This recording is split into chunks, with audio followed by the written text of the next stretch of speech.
I have in my photo edition, it says Ophelia checks her phone for messages and texts a buddy. And the scene coming up where Ophelia drinks a Crystal Pepsi. Did you read Howard Bloom's book, The Product Placement in Hamlet? Because it's all over the place. Maybe I'm crazy. Maybe you're crazy. Maybe we're crazy.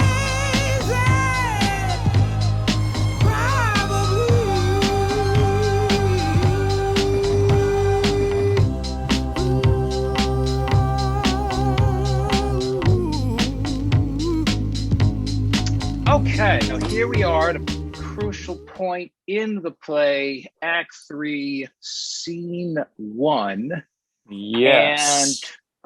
And where we left off, of course, Hamlet had just got an inspired idea to catch the conscience of the king via the play within the play done by the players. It's kind of breathed new life into him, and he gives the beautiful monologue which you had recited in the last episode. Oh, what a rogue and peasant slave am I, ending with the play's the thing that will catch the conscience of the king. So it ends on a very kind of triumphant note.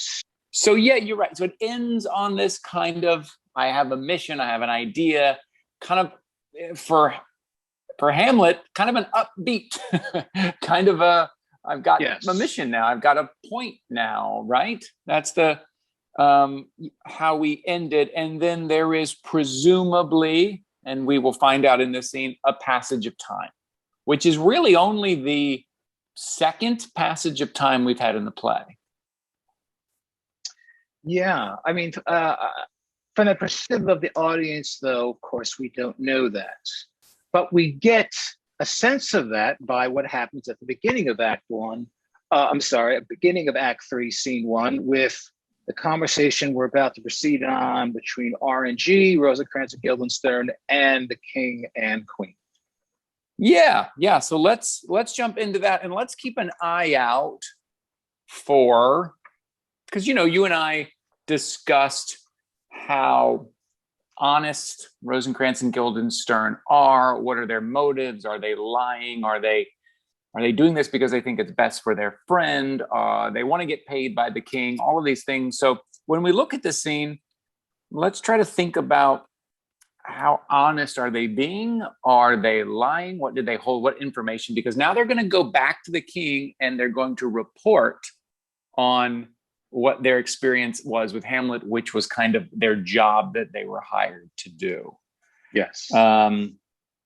So top of Act 3, Scene 1, it says, enter King, Queen, Polonius, Ophelia, Rosencrantz, Guildenstern. Which is interesting because at first you're like, why are Polonius and Ophelia there? What's happening? Once again, Polonius, I think, is allowing an opening act to happen before he gets to his main course. Yes.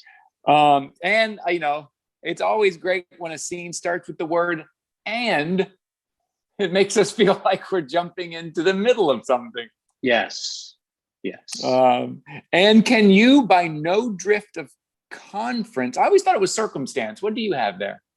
I have conference. Oh, okay. Maybe circumstance is in the folio. But and can you, by no drift of conference, get from him why he puts on this confusion, grating so harshly all his days of quiet with turbulent and dangerous lunacy? So we're picking up in the middle of a conversation, and the king wants to know, did you find out what's wrong with Hamlet, right? That's basically what he's asking? Yes. Okay. And from on the surface of things, it looks like the king, Claudius, is genuinely concerned. Hey, what's going on with my stepson? Yes. Did you figure out why he's acting so weird? And yeah, I think the king wants to keep up this pretense of, quote unquote, spying on him is good for him. He's not, he's sick maybe of the mind. He's suffering from some grief, but would you go help out your friend and tell me how we can help him, right? So it can be played very charming.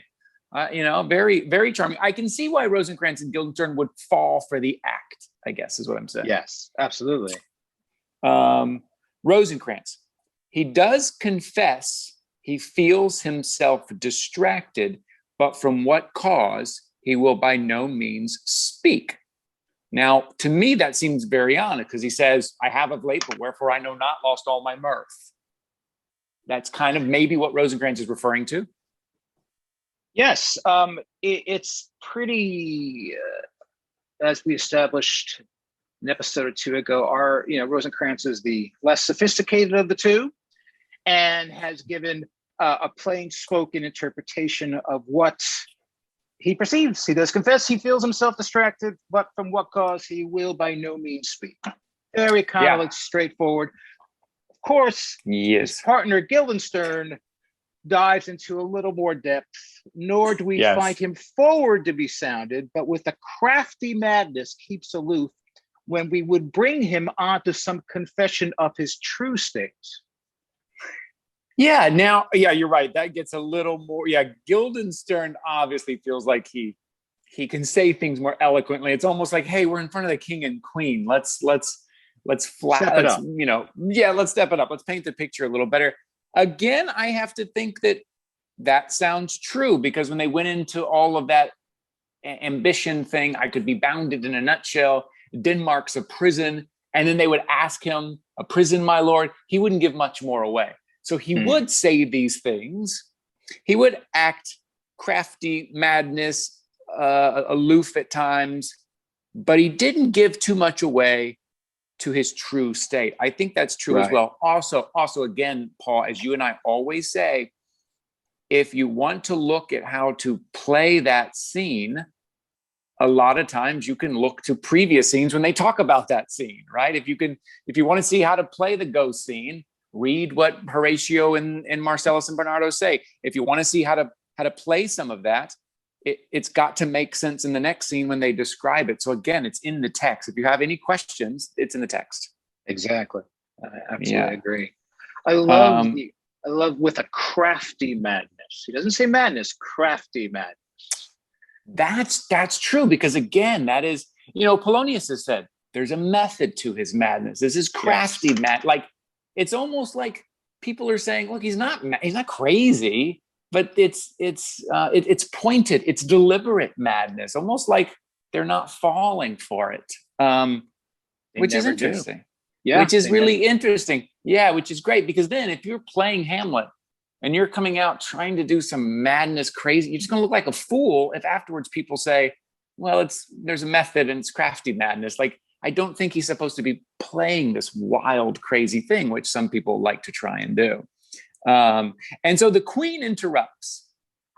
And this reminds me of when the queen said to Polonius, more matter and less art. Yes. Right? It reminds me of that moment. So Guildenstern, but with a crafty madness, keeps aloof when we should bring him on to some confession of his truth. Did he receive you well? She comes right in.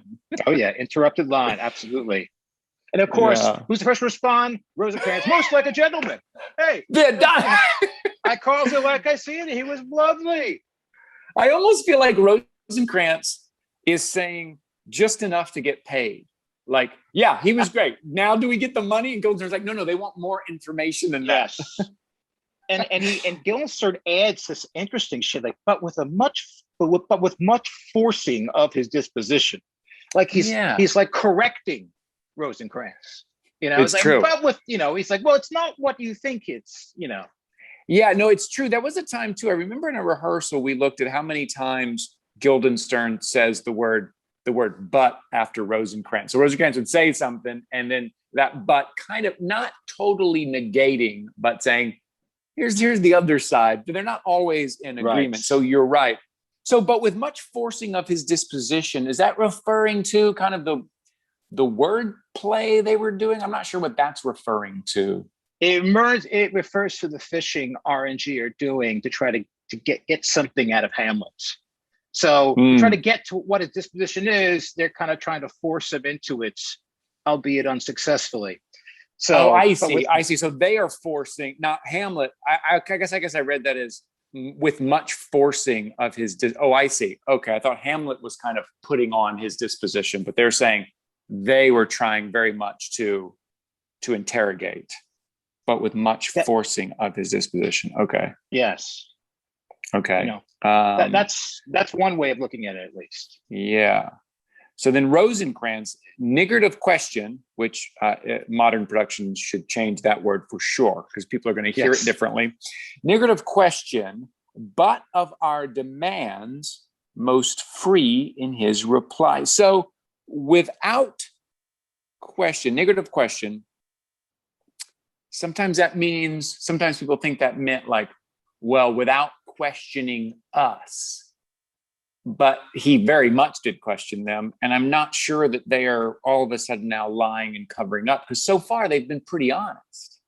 It supposedly means not inclined to talk, but willing to answer fully our questions. So he's not, he's not exactly a chatterbox, but of our demands, he's most free in his reply. Okay, so he's not initiating a conversation, but once in, he's aware that his opponent isn't as well. Okay, but of our demands, most free in his reply, which I got to think is pretty accurate as well. I mean, his whole "what a piece of work is a man," he kind of rambled on and got kind of vulnerable there. Certainly did. Yeah. So the Queen again. If you're playing the Queen, take note of the interrupted lines. They're not an accident, right? Exactly. Though in this particular case, I don't have the Queen interrupting the line. Do you? Oh, you don't? I do. Most free in his reply. Did you say him to any passage? It could, but it could not as well. So what do you have there? Let me see. Let me look at another version. What do you have? I have most free in his reply. Then I got spaces, and then on the next line, I had the Queen say, "Did you say him to any pastime?" Oh. I don't have it as a continuing the line. Oh, okay. So in the Arden, they do. I like it better. Yeah, I think it's definitely an option if you want to keep with that. The Queen wants to get to it. Yeah. Right. If you want to get to that, you've got it there. If not, you could play the awkward silence that Rosencrantz, that maybe we've come up with in the past scene where there is an awkward silence. You could play that as well. Most free in his reply. So you got 4 beats left over. You can do that space if you want. Yeah, give it a try and see. So then did you essay him to any pastime? Meaning, did you get him to open up with any activity, the old times? Did you get him? And then Rosencrantz's response, which is quite long for Rosencrantz. Yes. Madam Rosencrantz felt. Oh, sorry. He was the one. Sorry, he was the one who was kind of the expert on the actors earlier too. Yes, he's like the big theater fan as opposed to Guildenstern. It appears like. Madam, it so fell out that certain players were overwrought on the way of these we told him, and there did seem in him a kind of joy to hear of it. They are here about the court, and as I think they have already order this night to play before him. And then Polonius with the interrupted line, "'Tis most true," because Polonius is also a theater fan. Yes, and not only that, but I think Polonius is ready to get to his thing, what he brought to the table. He's like, all right, enough. That's right. Exactly. Enough. I think enough. What's funny is Rosencrantz is almost taking credit for nothing at all. So she's like, "Did you essay him to any pastime?" And he's like, "Hey, just randomly some players showed up. We saw them on the way, and now he's happy to see them. Like you guys did nothing. RNG, you guys did nothing at all." So Polonius interrupts. Or not interrupt, kind of finishes the line, "'Tis most true, and he beseeched me to entreat your majesties to hear and see the matter." What was that? Was that a letter Hamlet wrote to Polonius saying, "Please invite Mom and Dad to come see the play"? I can't imagine that there was another scene between Hamlet and Polonius that we didn't see. I think it is in the scene when Polonius arrives with the players. I believe it is mentioned something about I would have the king and queen hear it, something to the effect of that. So that Oh, is what great. it's Yeah. Let referring me, to. you know what? Let me go back. Let me just give me a second. Let me just take a quick look. Yeah, because he says we will have a play tonight. Tis well and brief, bad appetite. Yeah. Look, huh? Yeah, you're right. It should definitely be in there. Am I just not remembering it? I am So not it's remembering, but I remember it being in there. huh? I don't know. Okay. So at some point it was there, and we will just right. We as an audience member just realized that it wasn't some scene we didn't see, that it was in that moment. Yeah, I'm looking Okay. here too. I can't find it, but I for some reason I remember it. And that's the Um, impression. That's the impression, though, right? Anyways, is that it yes. happened then. Okay. It seems like a natural. If it's not literally like, hey, let's get the king and queen to watch this stuff. It seems like it's a natural progression, not so Okay. far. I'm like, hey, what they're gonna watch this too? No, it doesn't. It doesn't feel like that. Right. Okay. And of course, Polonius, just like Rosencrantz, he's using this information as his own thing. It is most true, and he beseech me to entreat your majesty to hear and see the matter. So again, it's my doing. It's all Polonius Yes. all the Right. time. Right. Yes. Right. He came through me. I'm the gatekeeper. Yes. That's Yes. right. That is great.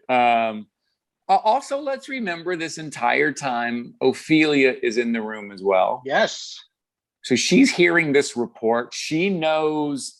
I mean, spying right now seems like a heavy word to use for Rosencrantz and Guildenstern, but she's aware of the king and queen bringing in Rosencrantz and Guildenstern, sending them. So she's taking all of this in and listening to all of this when her last encounter with Hamlet was not a positive one, was I've been so affrighted. So keep that in mind, that Ophelia is in the room right now and she's about to have to face him. Which presumably she knows that's why she's there. Presumably Polonius is like, now is the time. We're going to do this plan. Come on. Right. So she's nervous to begin with. I have in my photo edition, it says Ophelia checks her phone for messages and texts a buddy. Yes, so that yes. explains what she's doing while all this is happening.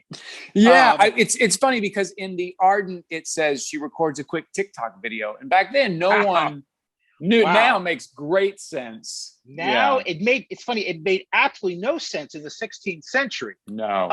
And even less in the 17th century, but for some reason it makes sense now. I don't know. It's Yeah, that's odd. right. Although, but next year, again, will make no sense. No sense. No one will know that. No one will know what that. No one will know what Hamlet is next year. It's very interesting. Yeah, next that's year's right. going to be very, very, very strange. And the scene coming up where Ophelia drinks a crystal Pepsi. No one will know what that means either. Yes. That was really hot in the early 90s. Did you read Howard Bloom's book, The Product Placement in Hamlet? Because it's all over the place. Amazing. Apple computers. There's a thing from Eastern Airlines. They went out of business, I think, in the 80s. So I don't know what's that in there still. So yeah, a lot of it could work. It could work. So how do Rosencrantz and go? So and to see the king. Here's the news that Hamlet is going to have the act. He's hired the actors to put on a play. He wants us to come and see it. The king, with all my heart, and it doth much content me to hear him so inclined. Is that an honest reaction? Is that an honest reaction from him saying, "Oh, good, he's partaking in something friendly, something fun"? I think it is no shame to take something at its surface value. And even though, of course, we understand what Claudius is up to, but I think in this particular moment, when he says, it doth much content me to hear him so inclined. It's like, yes. Why not?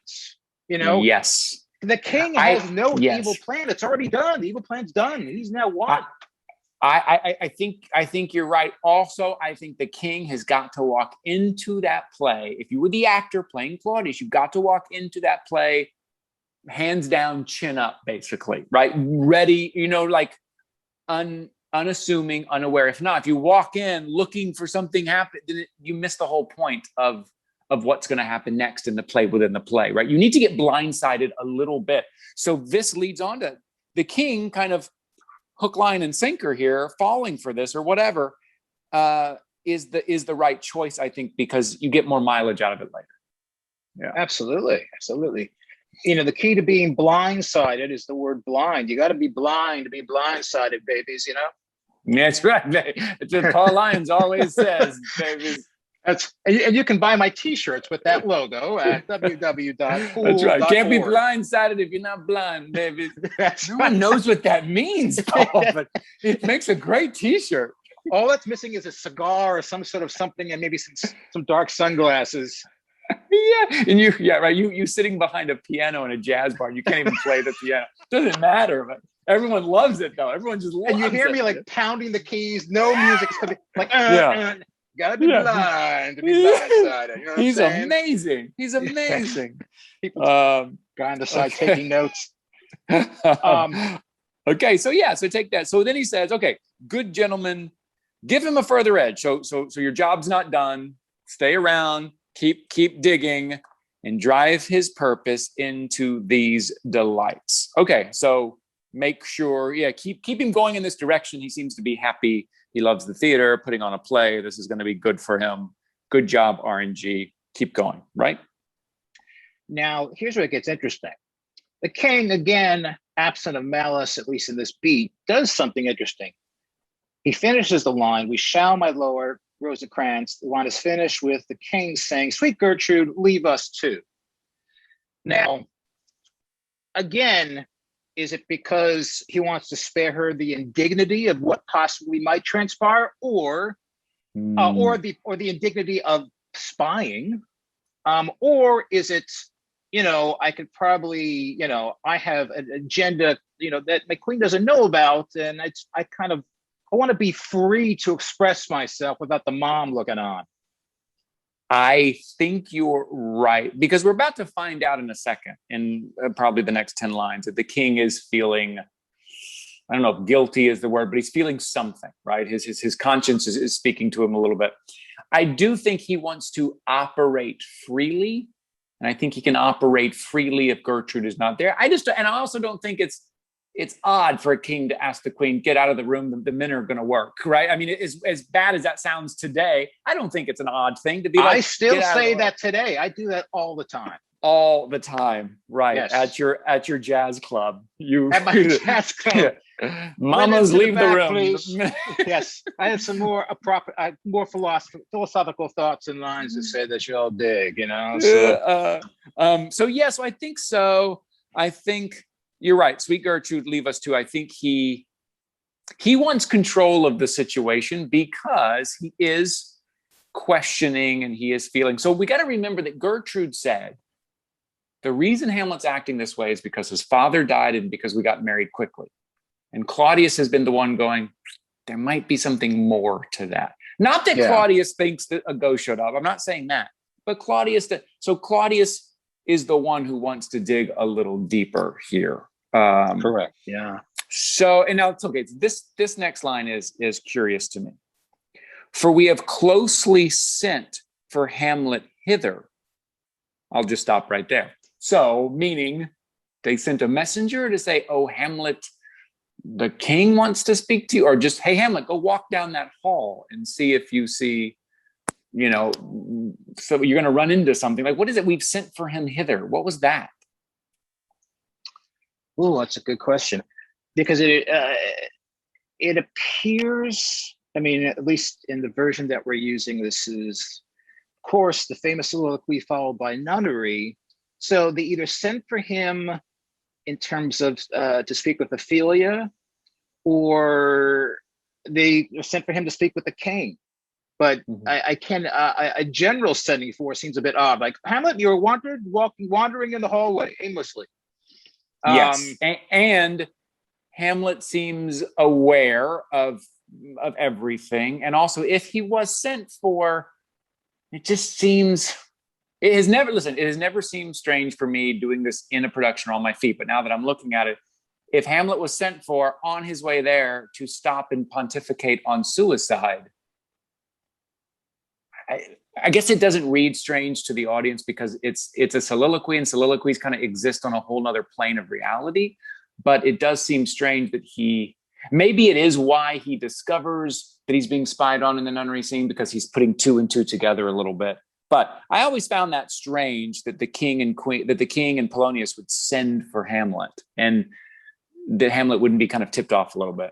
Yeah, because it's weird, because he says, we have closely sent for Hamlet hither, that he, as twere by accident, may hear affront Ophelia, which of course play on words there, indeed. But again, you wonder, what was that message? What did the messenger say to him? Like, hey, wouldn't it be great if you like walk the hallways in the lobby for hours on end? I know you never know who you're gonna see. That's or right. who's hiding behind an arras. And if you have any thoughts on suicide or Yeah. whatever, just talk those, just speak those out loud. Just Speak those out loud. Just let us. We won't be listening, but we'll live nearby. And if there are giant heiresses, just don't mind. There's heiresses all over the castle. That's normal. Yes, we made a deal with an heiress corporation, so Yeah, it's just apparently. heiresses everywhere. Yes, Polonius's brother runs an heiress heiress company. corporation. Yes, the United Heiress Federation, I believe it's called. Oh my God, the UAF. Yes, exactly. Apparently, there are very strict rules with the UAF. So now. Right, so it's a little vague. We have, because he doesn't. The king doesn't say we sent for Hamlet. He says we have closely sent for Hamlet. Like it's almost like we have secretly sent for Hamlet. Right. Okay. Because I don't see an. Actually, I do see it. So according to the Folger, closely means privately. So yeah, that's what I have here. So I'm sorry. So what does that mean? It means that it's an unofficial suggestion that he be in the lobby, in the courtyard or whatever it is, that his presence would be welcome there. Okay. Thankfully, I was not writer of the messages back then, thank God, because that would have been very confusing. You would have been like, what is the meaning of this? I'm all miserable and I have the soliloquy. Throw that up, West. I'm not going. So I guess it's vague, and one could fill in the gap per se, but of course, the deeper one digs, the more confusing it gets. Same thing with the timeline. Same thing with a lot of things in Hamlet. I think you're right. You want to dig deep into the text, but not into trying to ground the reality in terms of timelines and nuances that are off stage. So, but it's a good question. It's a good question to ask.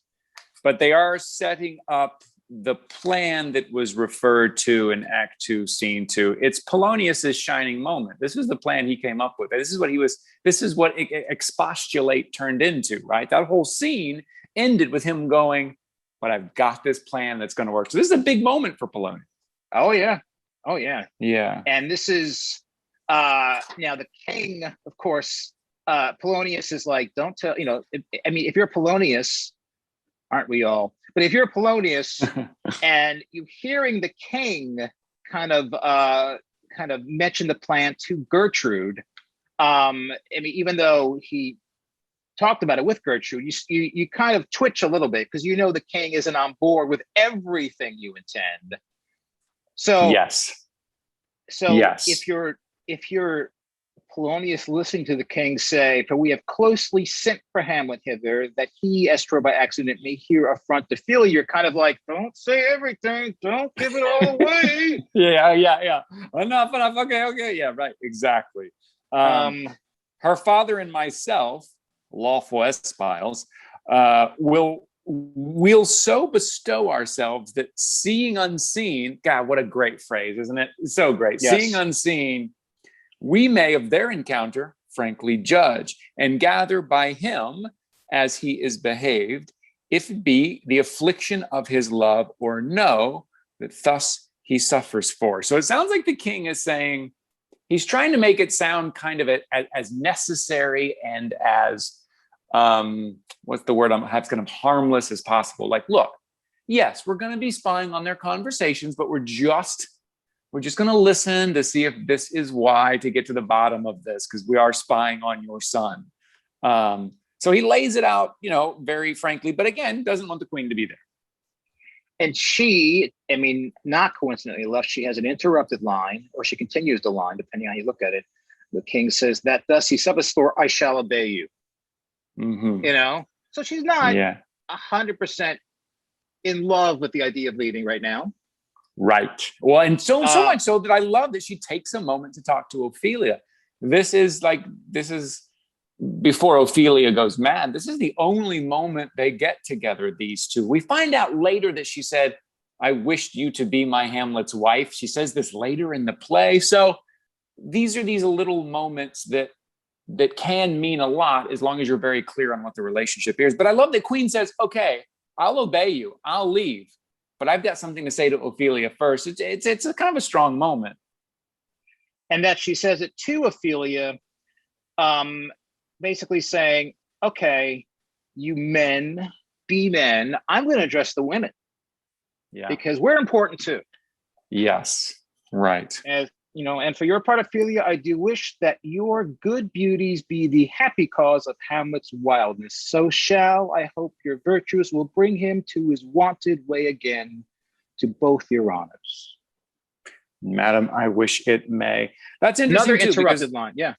yeah, because the Queen has said, I doubt it's no other than the main, the father's death or hasty marriage. And now she looks to her and says, you know what?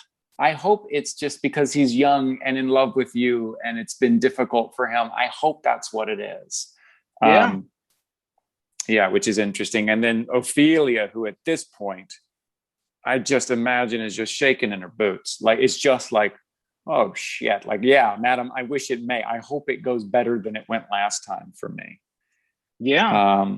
And then the Queen exits somewhere. She goes, I think, to the pool or something. I don't know where she goes. She was to check her phone first, and then of course that's what it is. Yes, check her phone first. Yes. Her girlies tend to go out on Fridays, so she's just kind of checking out the scene. I also thought, again, the actress playing Ophelia, again, which is everyone, should note that Madam, when she says, Madam, I wish it may, it is continuing the line of to both your honors. And as you mentioned, she must be frightened a little bit. So that, I think, is consistent with that you're saying that the urgency of that. Yes, the urgency is exactly right. I think when you see those finished lines, you just kind of follow the meter of it. You follow the kind of direction in the line and see what that brings out in you, because I just don't think it's an accident that people are completing other people's lines. Exactly. Okay, so the Queen exits. And then Polonius gets to put the plan together. Ophelia, walk you here, gracious, so please you, we will bestow ourselves. Read on this book that show of such an exercise may color your loneliness. We are off to blame in this. 'Tis too much proved that with devotion's visage and pious action we do sugar all the devil himself. And what does the king do? And so what this means, of course, is that, and it's beautiful because it really sparks on a truth still inherent today. People use the Bible as a weapon where they may themselves do the most heinous, horrible, unspeakable acts. Yes, that's right. And so it's incredible insight. And curiously, what happens after this? Who gets the insight and takes it in? The least of all people. That's right. That's exactly right. I've always, every time I read that, I always wish I would see a production where they didn't realize who Polonius was talking to. So, Ophelia, walk you here. And then he turns to the king and says, gracious, so please you, we will bestow ourselves. Read on this book. Still talking to the king. That show of some journey may color your loneliness. I just imagine a high school production who thinks that line is directed toward the king, handing the king a book and say, read on this one. Oh, no. Oh my gosh. That's so funny to me. I didn't even wow. That's a someone could think. But speaking of high school productions, I interpreted as well. Because at first, Ophelia, when Polonius says, Ophelia, walk you here, I thought she was supposed to follow Polonius as opposed to walk you here amongst the lobby. Right. Not follow me. Yeah. So I remember when we rehearsed it, I'd be like, "Hey, how come she's not following me? What's going on here?" Walk this way, and then it walks Walk this exactly way. the way. Exactly. Yeah. Marty Feldman, Yeah. where are you? Yes. So yes, yeah. If you Read. don't know what you're doing, you can Ye- easily mistake. Yes. Yes, right. So let me ask you, we are off to blame in this in the next couple of lines. It doesn't say an aside, like the king's aside. Is he saying that to Ophelia in kind of an apologetic way? How is he saying that? Who is he saying that to? Go to the king. Read on So, this book that shows such exercise may color your loneliness to and the then he king. turns back. Then he turns back to the king for we Yeah, are we off to are blame in off this. to blame in this. There's too much proven that with devotion, vision, visage, and pious action, we do sugar of the devil himself. And Okay. then, of course, that would inspire the king to have that aside Oh, tis and too finish the line. true. Oh, tis Right. too true. Okay. Right. So then this is an aside. And this is curious. This is really interesting that Shakespeare would give us this tinge of guilt at this point. Yeah.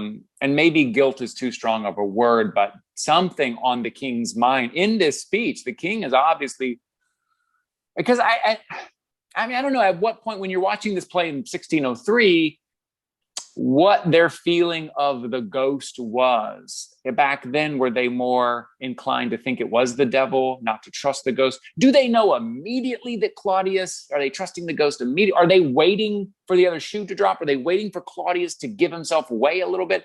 If so, this feels like this kind of preempts the play within the play and preempts, oh, my offenses rank a little bit. I don't know.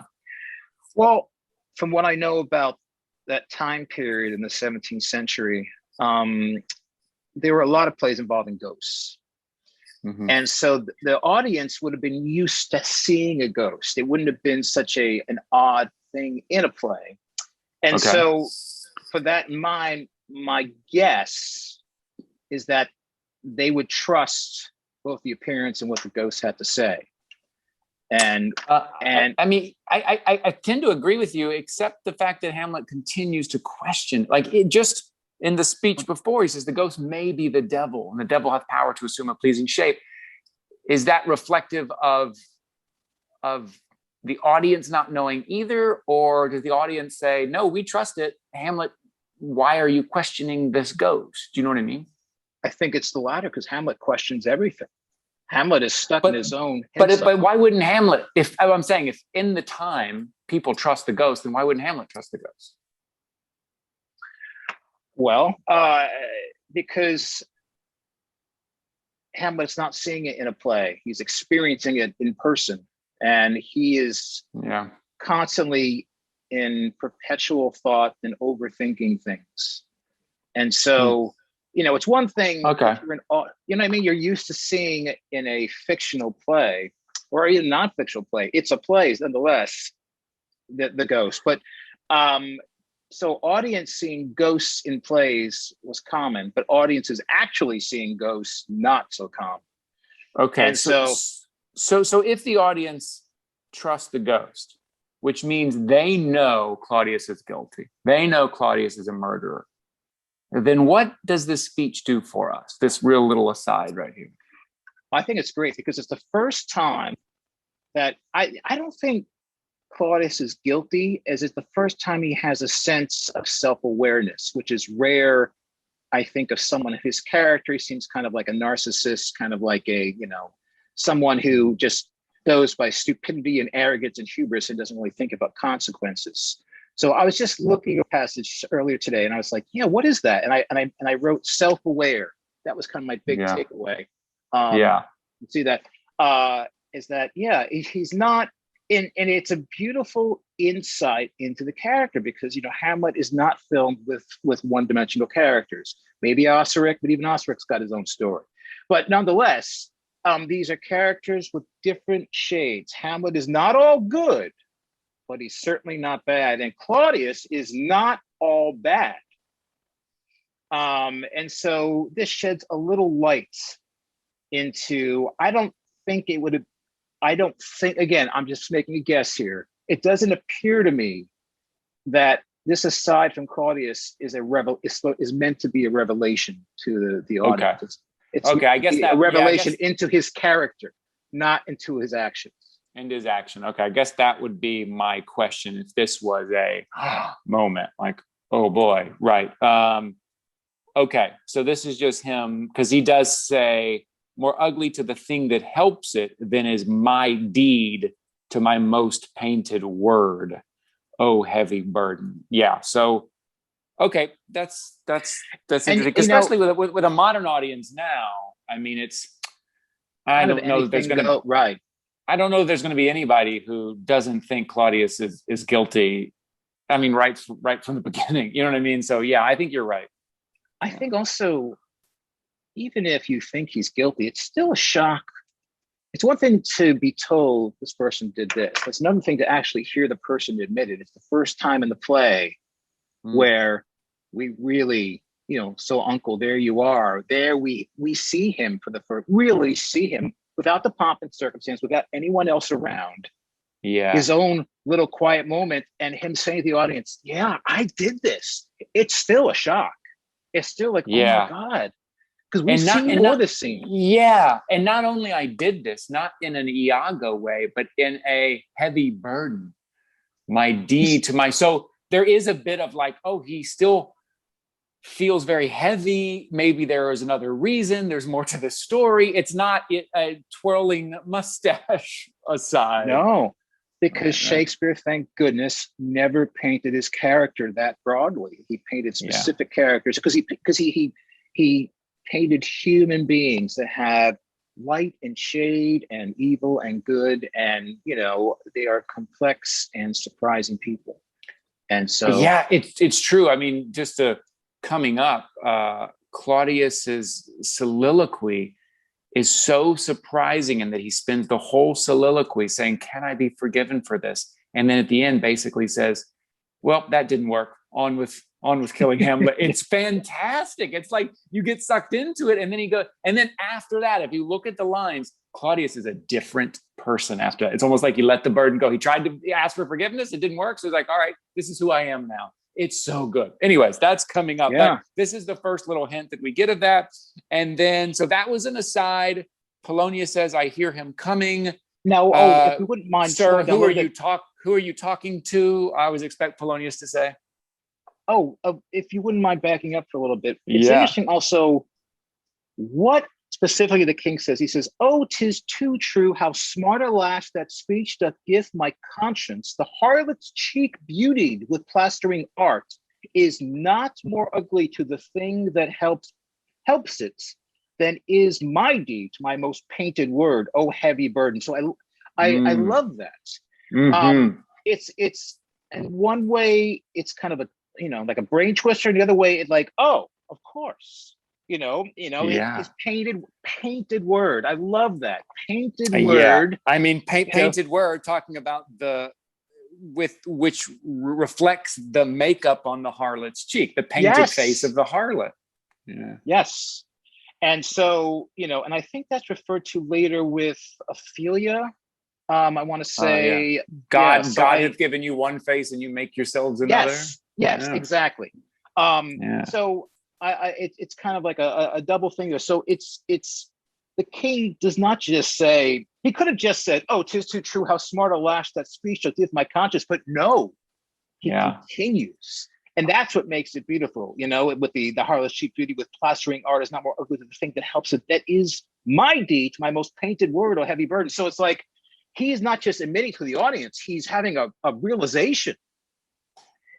It's true. And when he talks about my painted word, you kind of for a second think back on the things he said to Hamlet, the things he said to Rosencrantz and Guildenstern, all this stuff he said to put up this kind of false facade of trying to help Hamlet, when in fact, like the makeup on the harlot, he's trying to cover this thing up.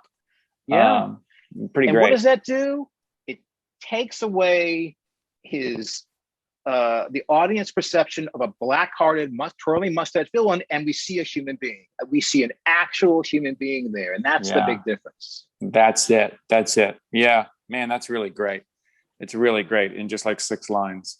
Right. So then Polonius, I hear him coming. Sir, who the hell were you talking to just now? Let's withdraw, my lord.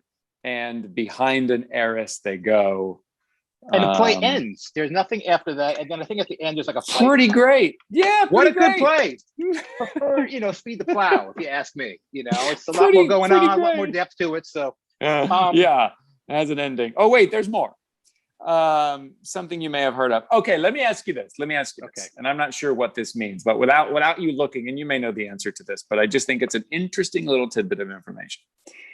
In 2-2 Solid Flesh, Hamlet, when it comes to personal pronouns, Hamlet uses 11 personal pronouns in 2-2 Solid Flesh.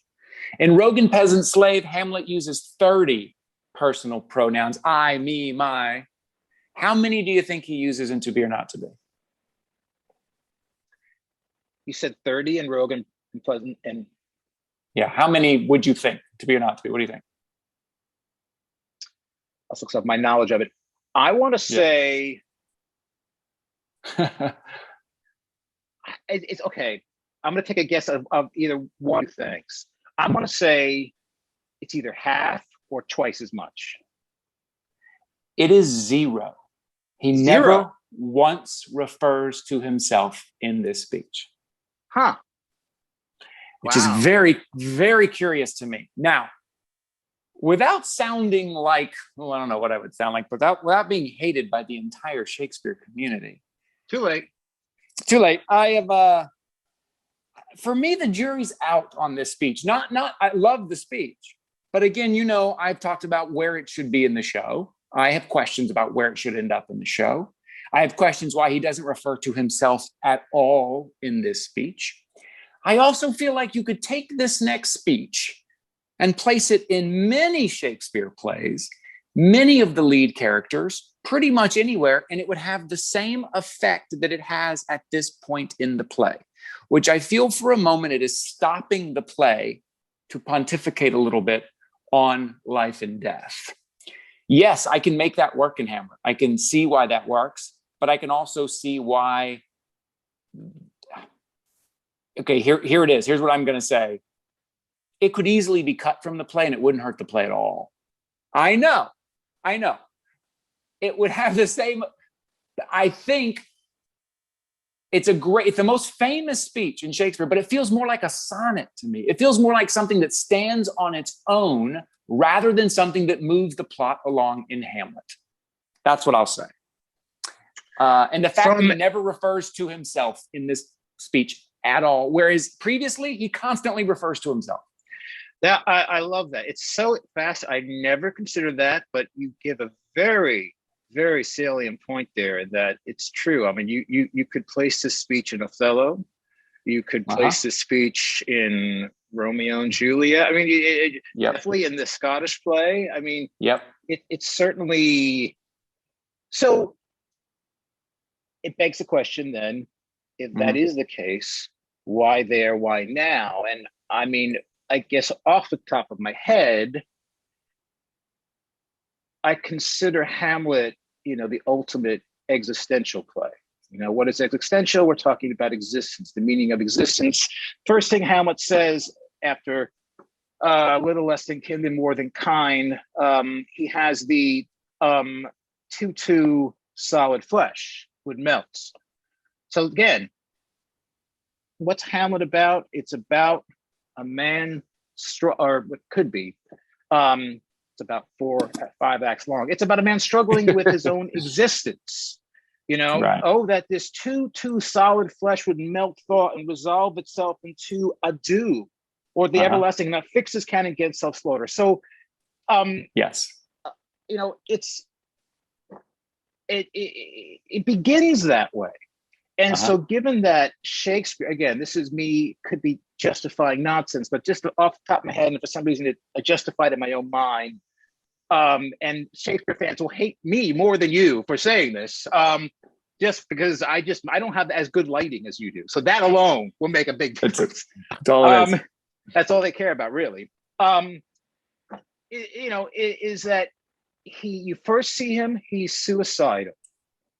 Then he gets a little angry. he goes through the phases of death, the phases of death, anger, bargaining, denial, depression, and acceptance. And so he goes through all those stages.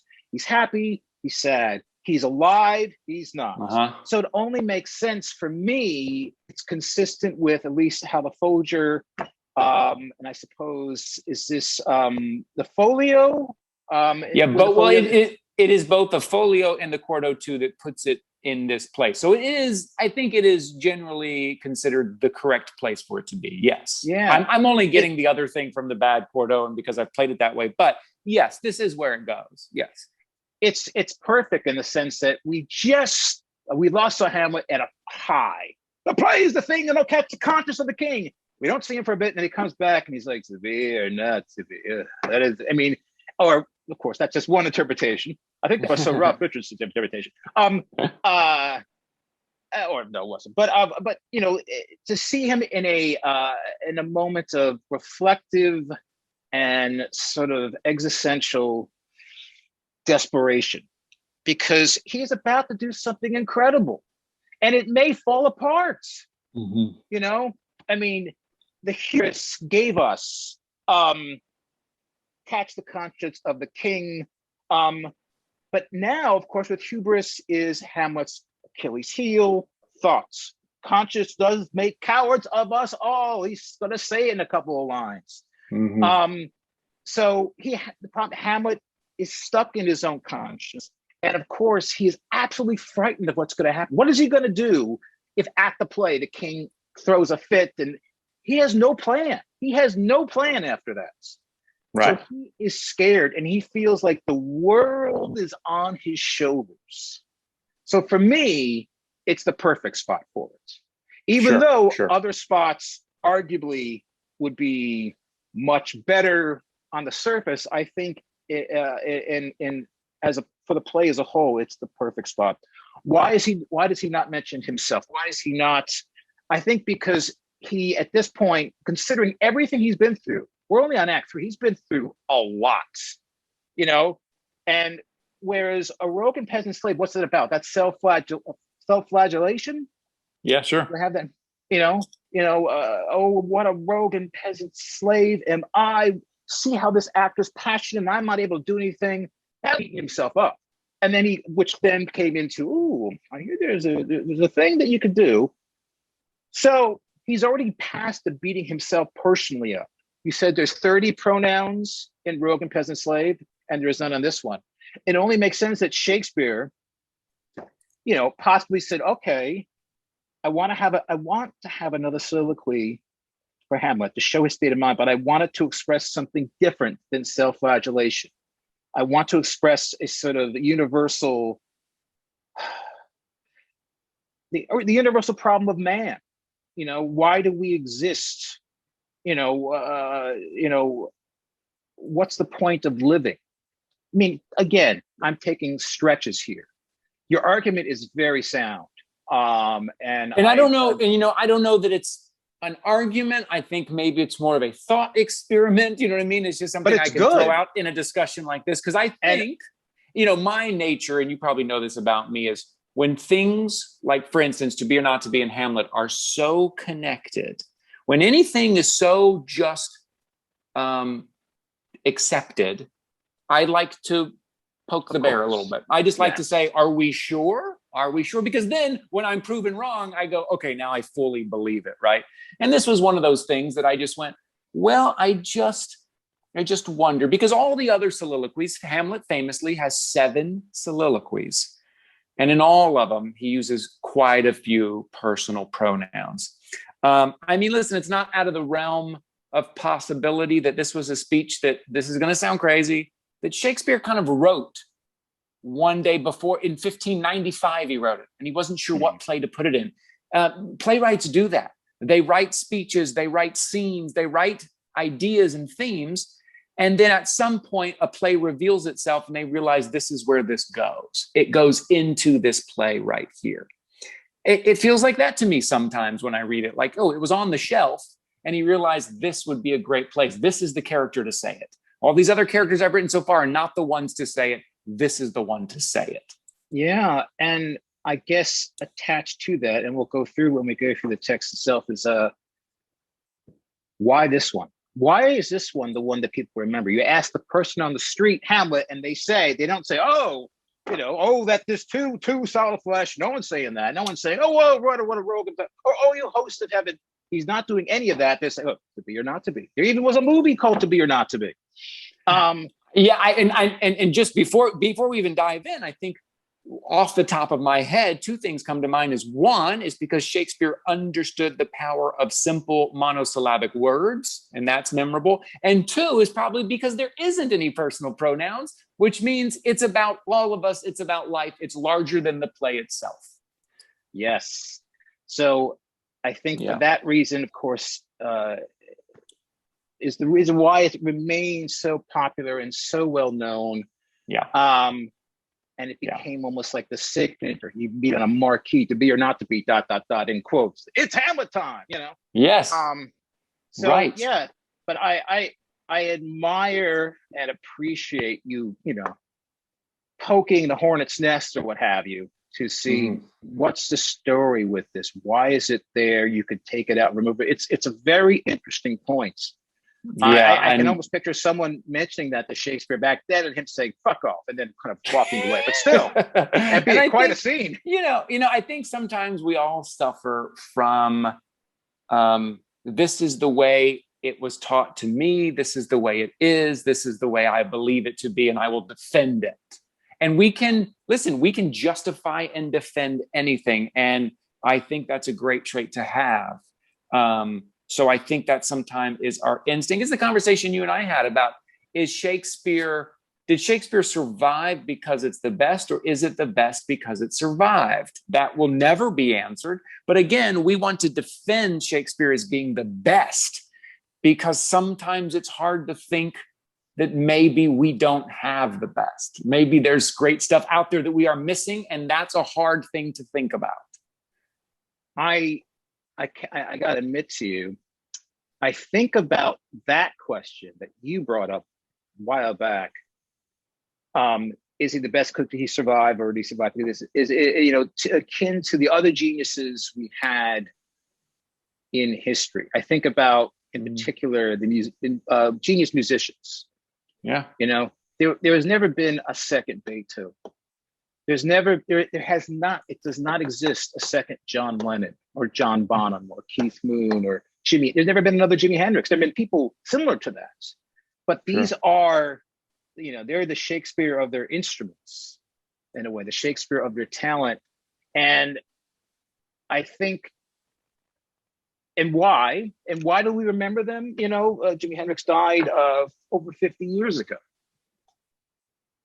It's because what they did was something beyond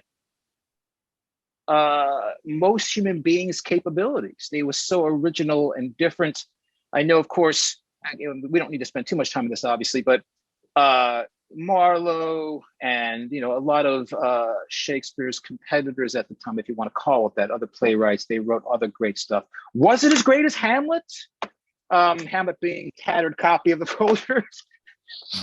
I mean, did Marlowe write anything as great and as brilliant as Hamlet's? I haven't read all of Marlowe or any for that matter. But I don't know. I haven't, I think it survived because people really wanted it to survive because it was that important, that great. The others didn't survive as well, or as not as remembered, because people weren't as passionate about it. This is my guess in answer to that question. Sure. But I love that you asked it because I'm going through it through my head all the time when I listen to or a read or a great author, listen to a great piece of music. I go, why isn't that 50 years later still we have had another Jimi Hendrix?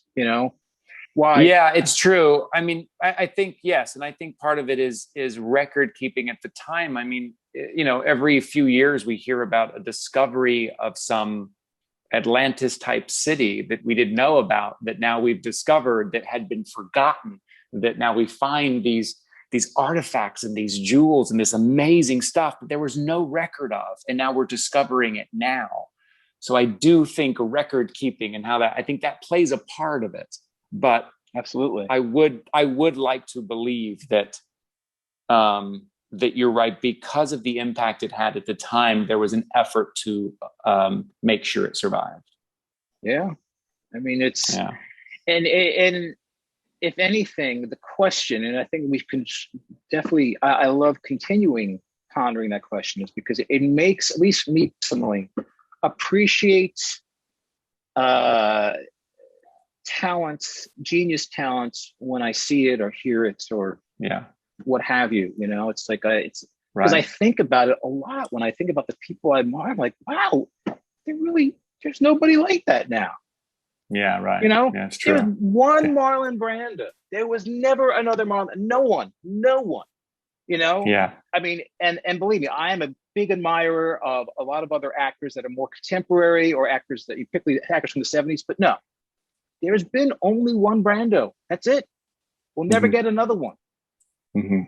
You know, Yeah. and I think Yeah. that's with Shakespeare or whoever Shakespeare was. We'll never get another one. This was the one. This is the one that we were given.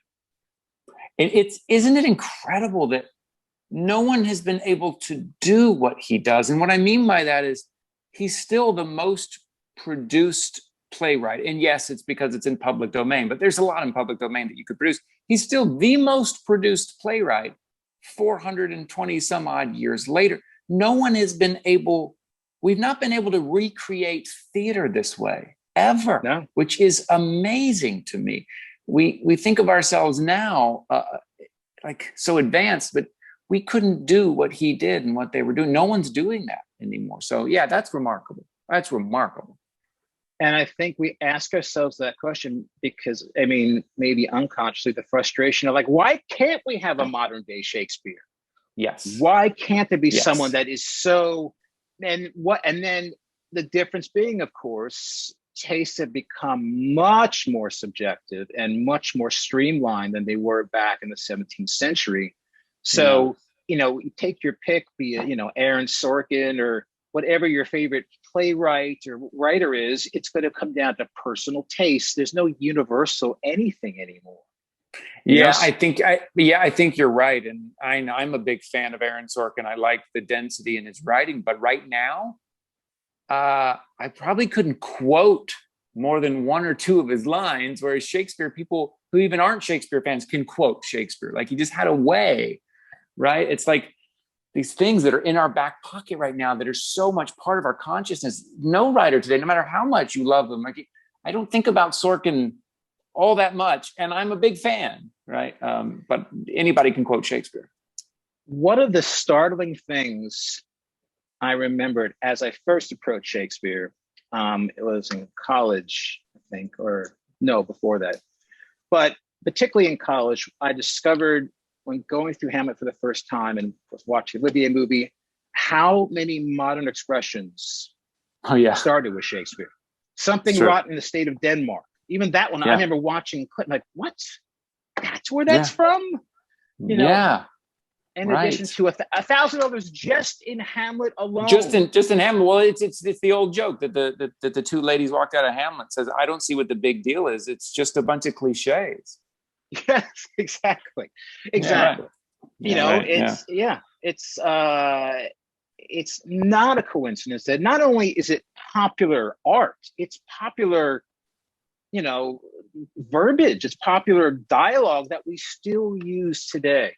Oh, absolutely. Absolutely. And speaking of popular, speaking of perhaps the most quoted or quotable line in English literature, here goes. Here's the big speech, to be or not to be. All right. You do the honor, sir. It's the big one here. Okay, let me see if I've got my light. Okay. To be or not to be, that is the question. Whether 'tis nobler in the mind to suffer the slings and arrows of outrageous fortune, or to take arms against a sea of troubles and by opposing end them, to die, to sleep, no more. And by a sleep to say we end the heartache and 1,000 natural shocks that flesh is heir to, 'tis a consummation devoutly to be wished, to die, to sleep perchance to dream. Aye, there's the rub. For in that sleep of death, what dreams may come when we have shuffled off this mortal coil must give us pause. There's the respect that makes calamity of so long life. For who would bear the whips and scorns of time, the oppressor's wrong, the proud man's contumely, the pangs of disprized love, the law's delay, the insolence of office, and the spurns that patient merit of the unworthy takes when he himself might his quietus make? With a bare bodkin, who would fartles bear, to grunt and sweat under a weary life, but that the dread of something after death, the undiscovered country from whose bourne no traveler returns, puzzles the will and makes us rather bear those ills we have than fly to others that we know not of. Thus conscience does make cowards of us all, and thus the native hue of resolution is sicklied o'er with the pale cast of thought, and enterprises of great pitch and moment, with this regard, their currents turn awry and lose the name of action. Soft you now, the fair Ophelia. Nymph in thy orisons, be all my sins remembered. Very well, good. That's the one. Now, let's go through it. Yep. It's, talk about, I mean, on a very, very basic level, beauty is in the eye of the beholder. The soliloquy is in the voice of the deliverer, and it could be, of all things in Hamlet, especially this soliloquy can be interpreted and read and expressed in 1 trillion different ways, because of its universality and because, well, as you meant, the line ending possibilities, the key, what is it? The key word? No, what is it called? The stress word? Yeah. I know what word you're looking for. Yeah. The operative word. The operative word, choosing the operative word for each line. It allows the actor so many choices. Yeah. I've gone through this speech 1,000 times, if not more, because I've learned it, and I've kind of watched myself doing it, listening to where I'm stressing. I put thought into it and no thought into it. It once you know it, it gives you a whole realm of possibility and discovery.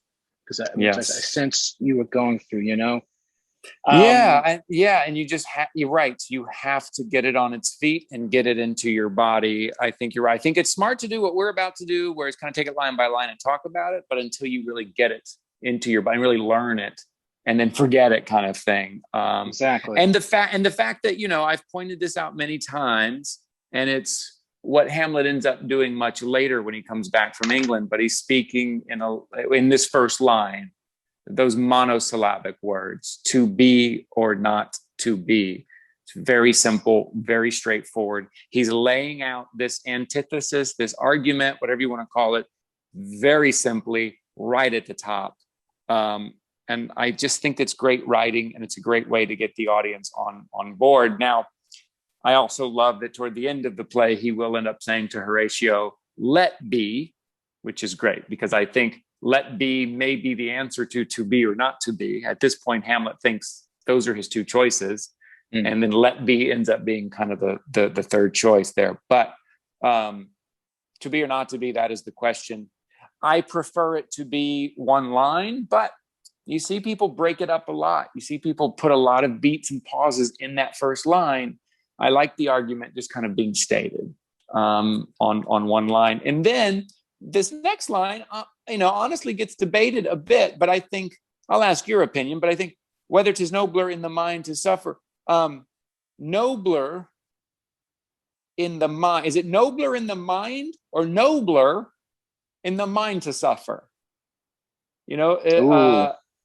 I think it's nobler in the mind to suffer. Yes. Okay, good. Not nobler in the mind to suffer the slings and arrows of outrageous fortune. Right. Okay. Yes. Yeah. Okay. I think the best way to do it, and you just did that, is read it plainly, but Mhm. also with urgency. Don't Mm. linger too much. You can have a lined ending. Like I used to play around with a lined ending after suffer. Well, there's no Oh more the yeah, mind to suffer. The slings and arrows. I mean, you could do I one love there. that. I love that. I mean, I think because you're elevating the word suffer. And we know a lot of times at the end of the line is where that most important word ends up. And if you're Yes. elevating the word suffer, that tells you a lot about the mindset of the character. I absolutely. These are the things that you try. And if it feels natural for you, if you feel that's where clarity is best of the character you are playing, who you want your Hamlet to be, then there's the opportunity for you. Absolutely. Yeah. And I think And as a so, director, I think when I direct this play and when people, I think that should be the discussion in the rehearsal room, right? yeah, Paul's playing Hamlet and I'm directing. I say, how does that feel to you? It's clear to my ear, and it's a collaboration that way. Anyways, yeah. absolutely. And how, if again one shows that for line reading, how it could change one's perspective, the audience perspective, on Yes. what he's saying, as opposed to saying, to be or not to be. That is the question. Whether it is noble in the mind to suffer, the slings and arrow. Like you could easily rush over suffer, like it means Yeah. nothing. Yes. That's a good point. Very good point. Yeah. Yeah. Oh, I'm sorry. Right. Continue. No, go ahead. So yeah, so whether it is nobler in the mind to suffer, I think, yeah, this may be the first time I've really realized how important that word is there. The slings and arrows, which slings and arrows is now a part of our vernacular, right? Yeah, that's Absolutely. slings and arrows, which I read here for the first time ever that this editor puts someone, I don't know who, they're quoting someone, but there is a thought out there that slings could have been a misprint because there are references to stings and arrows in other literature. Oh, really? Which is kind of interesting. Could have been stings and arrows, but slings meaning, are slings what exactly slings? Slings are what arrows are shot out of? Like, I have never looked nor up, nor have I never used the word sling. It's one of those things that I read and I just assume that it's something that's not too far away from arrow. That's something that is to be thrown, a sling, like a slingshot. A sling to be thrown, right, to be hit and to be punctured. Yes, that's a great point, because again, if you are new to Shakespeare, if you're watching Shakespeare, sometimes you don't need to understand every single word, but I can say the slings and arrows of outrageous fortune, you understand clearly what I'm saying. Even if you're not quite sure what slings is, you know exactly what's being said. Absolutely. I find that when I go through a lot of Shakespeare, that even when I don't understand it, I understand it. So that's part of the beauty of it. Yes, it's part of that heartbeat. Yeah. Let's look at this line for a second. The slings and arrows of he doesn't say the slings and arrows of fortune, outrageous fortune. Yeah, pretty good. I love that. Pretty How good. often do you hear the word outrageous in Shakespeare? Yeah, it's true. Good point. Never. That's another kind of line that you lean into because it stands out a little bit. It's almost like he couldn't find another word and he just went with outrageous. Yes. It could so easily, again, if taken for granted, be rushed over. But no, my gosh, that word just stands out like nothing else. It makes me think too of someone kind of turning their nose up a bit, like, oh, a ghost, and oh, Claudius and the king. This plot line is outrageous. And then the character goes, yeah, this is outrageous. Outrageous. You're right. I'm admitting how wild this is right now. Outrageous fortune. In the scene with RNG, he talks about fortune. She is a strumpet, right? So this is consistent with him. This is consistent with him talking about fortune. Now, explain to me the next line. So in the mind to suffer. So is it nobler to suffer all this stuff that life gives you, or take arms against the sea of troubles and by opposing in them? In them meaning in the troubles or in your life? And if so, then what does taking arms against mean? Is that Bear Botkin? I mean, pretty much the way I've always took that, by ending your troubles, ending your life. It's one and the same. it's by ending your life, you're ending the troubles. So, by opposing ending Okay. to die to sleep no more, and by sleep to we end. Well, I'm sorry, I don't mean to rush through it, but but yes, that's what I always took that to mean. Take arms against the sea of Yeah. troubles, and by opposing end them. Because then he follows that with to die to sleep. Yeah, No you're right. more.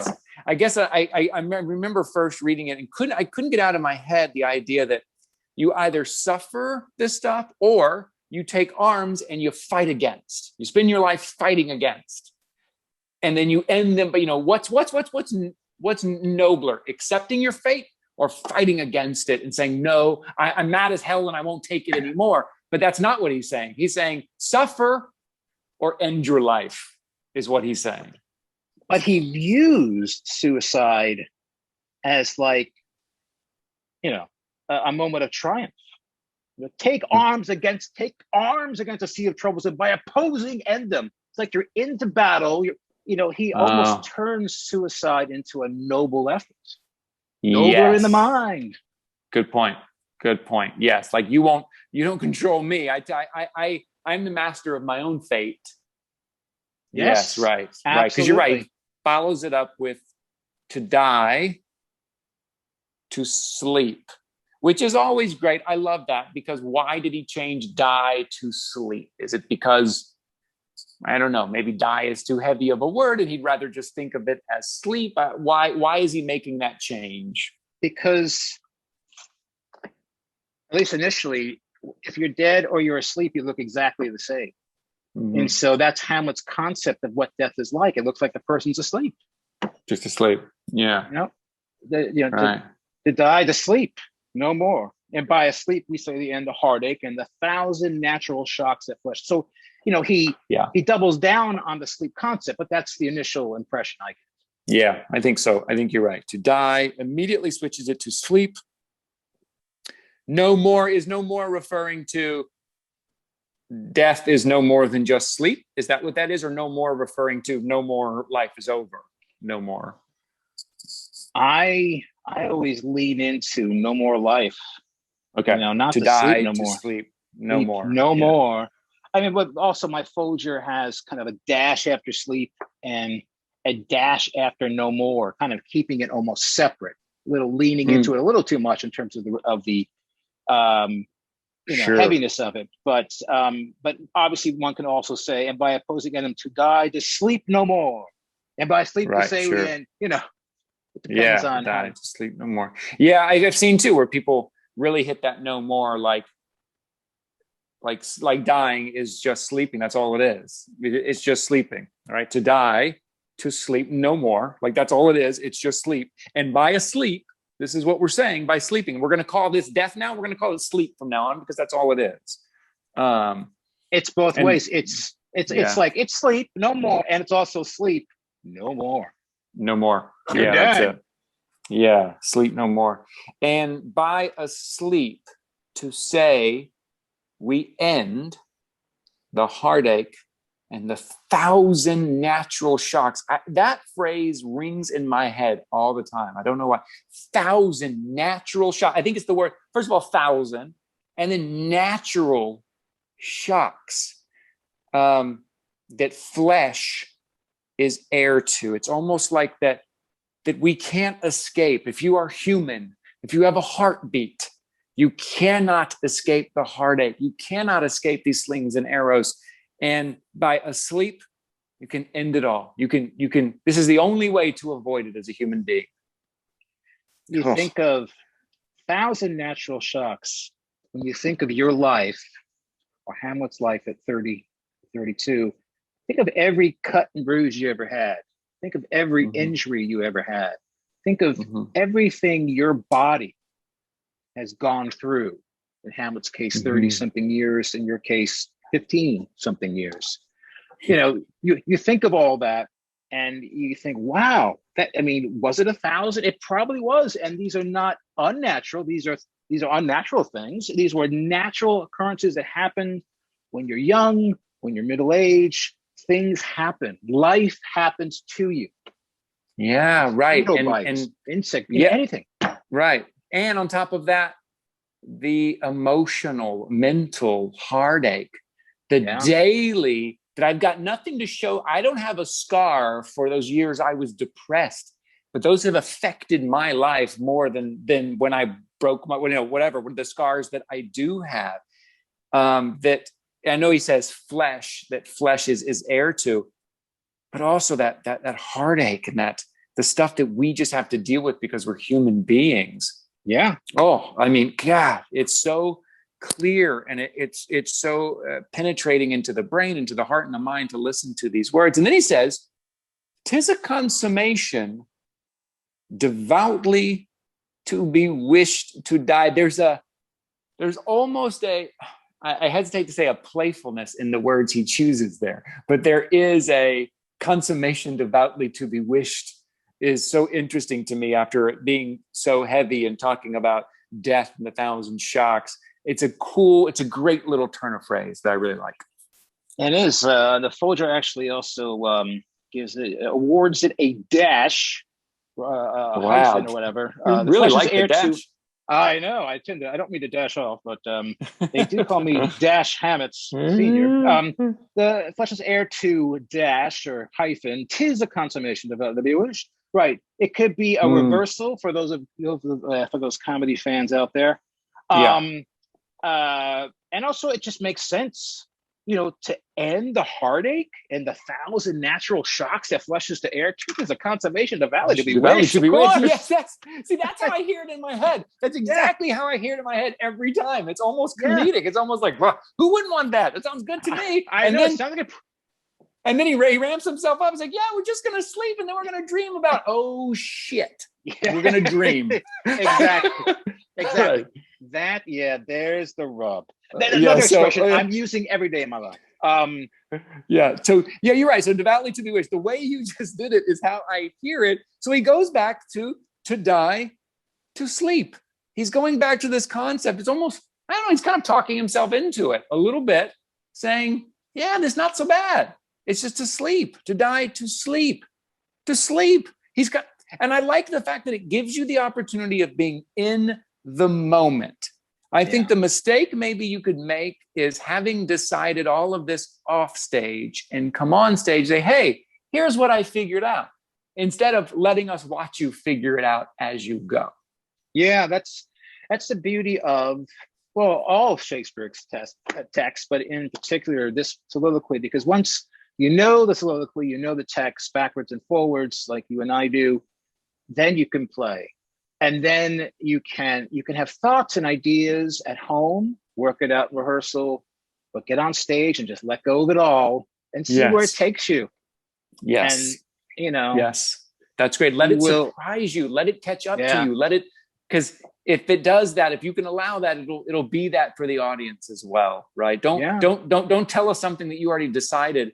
Let it surprise you. Let it be there in the moment. And I think this is one of those moments where it's kind of telltale in the speech, if that's working. To die, to sleep, perchance to dream, boom. There's the rub. That has to hit you.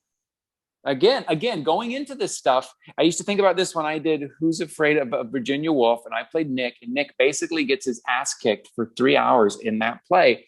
But you have to enter that play chin up, hands down. If you start protecting yourself, if you start not like holding back the lines that you're going to get slapped across the face, it doesn't work. And in a speech like this, you have to, in all of Shakespeare, you have to go in full force. So when things do hit you, when ideas do hit you and you get knocked off the horse, it's real and it's true and it surprises you and the audience. Yeah. So you have that discovery, for in discovery. That sleep of death. For in that sleep of death, what dreams may come when we have shuffled off this mortal coil. Wow. There's the respect that makes calamity of so long life. Yes, that's it. Yes, discovery. Yes, that's right. That's right. When we have shuffled off this mortal coil, is he referring to physical body? Is he referring to earth? Is he referring mortal coil? I've thought of body, right? Okay, good. Okay. Yeah. So when we left this living body, yes, that must give us pause. There's the respect that makes calamity. That's a little mind trippy too. there's the respect that makes calamity of so long life. Okay, so he's saying that's why a long life, that's why it can be so difficult, because we have to put up with this stuff, and we have to collect all of these 1,000 natural shocks. But as you so long pointed out life. to us, see, I always thought of it, well, not always, but in the last 4 years, because well, I guess you mentioned it once as a possibility, and I just glued it to myself ever since. There is a respect that makes calamity of so long life. That's the way, you taught me that. I mean, you probably didn't mean to have it be glued to me, but I love that so much that it changes the meaning of that particular line. Sure. Yeah. But I every time I get to it, I'm like, I want to use it. Right. Because that's what he's talking about. Right. And that is the calamity of so long life. Right. It works both ways. Yeah. Yeah. Such a long life is a calamity, but also there's a respect, and there's also a calamity of so long life. That's a problem too. Doing yourself in. Yeah, Yes. That's great. That's great. Yep. Yeah. That double. Okay. And then you get a full stop there, which is nice. The end of a line, a full stop at the end of the line, which I don't think up until this point we've had yet. We've had full stops in the middle of the line. And again, I'm just pointing these things out because they're there, how you use them, if you want to use them, what they mean, I don't pretend to know. But they're there, and I like that makes calamity of so long life. And then he goes into, for who would bear the whips and scorns of time? Whips and scorns brings me back to 1,000 natural shocks. And then he starts to list them. The oppressor's wrong. I mean, you can almost draw a straight line to what we've seen in the play, to some of these things, to Claudius, Polonius, to Ophelia, the things he's about to mention. You could probably draw a straight line to a lot. The oppressor's wrong. The proud man's contumely. The pangs of disprized love, very much, right? We very much know where that's coming from. Just pause for a second. Now, disprise, I think you and I had a discussion years ago. Of course, despise is in one version. My version is despised. Despised, yeah, sure. Right. Both work. Both, give the same sort of meaning. Of course, the way it's described here is despised love has your own interpretation. The way the Folger interprets it as unrequited. But it also works on the opposite I think end. it's right. Unrequited, I have here unvalued, which is kind of the same thing. And even if you don't know either the meaning of either one of those, I think the sound of it, for some reason, the sound of it followed by love, followed by what we know with him and Ophelia, I think you get it. I think you just or you get a version of it that makes sense, I think. Right. I mean, I always took it, because I always forget it's supposed to be unrequited. I always take it as despised love. Love has done no good for me. I loved my father. That didn't work out. I loved Ophelia. That really didn't work out. See, that works too. Yes. If that's how it hits your ear in the audience, that works as well, I think. The insolence of office and the spurns that patient merit of the unworthy takes. So all of this stuff, I think we've seen in the play. We know where it's coming from. And then the famous line when he himself might his quietus make. I love that line ending. I will probably always use it. I'm not saying it's right, but I think it sets up the ear of the audience to bear bodkin. When he himself might his quietus make, a slight hesitation, a slight elevation to with a bare bodkin. Which is great. I like that. And let's remember too, in my Arden here, all of that from for who would bear all the way to bear bodkin is not only one thought, but it's one question. He's asking the question, who would bear all of this when you could just kill yourself? Who would do this? It's an actual, honest question. And it's easy to get lost in there if you don't know the kind of the thought process there. It's an honest question. And also could be easily misinterpreted by actually having on stage a bear with Right, saying, which many and hire Jude Law just so he can point to the bear and say bear, yes, and then hand him a bodkin, Yeah. hand him a dagger.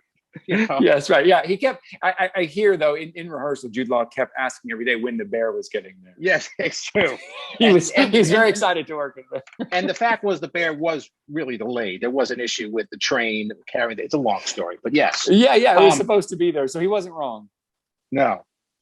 And then continuing with the bear theme, since we're very, very, very involved. We should just stop tape and never do this again. We're done.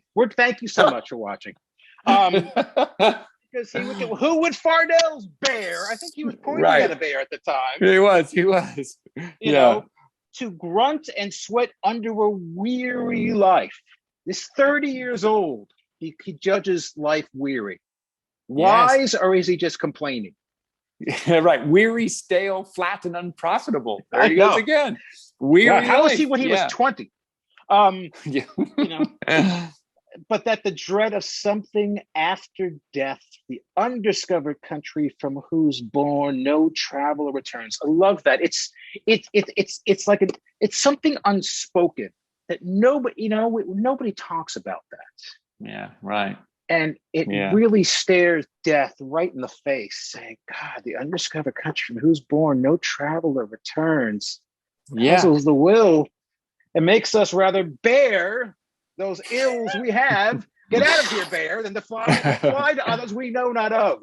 Yeah. The bear thing, it's yes. And I think it has to be that discovery. I think exactly what you're doing and talking about, these are thoughts that he has to have only right now. He's just now putting this together of like, oh, this is why. Because in Two Solid Flesh, it was because the everlasting had fixed his canon against self-slaughter. Right. This is because things could be worse. Yeah. Things might be worse on the other side. Now, there is a bit of a discussion, and I've read a couple of things. I think even in the Arden, they do a little discussion on this. The undiscovered country from whose bourne no traveler returns. Although we did just see a traveler return from the undiscovered country. Very clearly. In the unabridged Hamlet, there is an audience member who comes on stage who says that very line. What do you mean? Which, listen, it's a very small little thing, but it is me going, well, maybe it wasn't intended to be in this play. Maybe this was written before the first scene of this play was written, because but then again, it's very clearly a traveler another person would get out the audience and saying, well, would you say the ghost really returned? I mean, he was there, and then the crow cocked, or the cock crowed, something happened, he had to split, and he had to live in hell. So I'm thinking, no, he did not return people. I mean, it is right. What does he mean by that? Like, and he has just seen, is this the first ghost Hamlet has ever seen? And he has seen this person who is dead, the spirit coming back. Yeah, I don't know. I always hear that, from whose bourne no traveler returns. Puzzles the will. God, isn't that great? Puzzles the will. Oh, great. Puzzles the will and makes us rather bear. That's right. Jude Law. Bear those ills we have and fly to others that we know not of. Again, I have a question mark here. Again, who would Fardell's bear? Ends in a question mark at the end of the line, which is a full stop. Again, the devil I know is better than the devil I don't. Right? Yeah. It's and then to kind of explain what he just said, then he says, "Thus conscience does make cowards of us all, and thus the need of human resolution is sicklied over with the pale cast of thoughts." Coming from a guy who is talking about philosophy and the wordplay, and he's a thinker and brilliant mind. Now the enemy now is thought. The enemy now is conscience. We're seeing this transition in this guy. We're seeing him realize and discover these things moment to moment, these things who he used to be. he's having to re-put back together these pieces. The word conscience, thus conscience, when I hear conscience, I hear the ability to discern what's morally right. But maybe in this, conscience just means that voice in my head, right? Because he's not talking about what's morally right. He's talking about kind of what makes cowards of us all is that we're scared to go to the other side.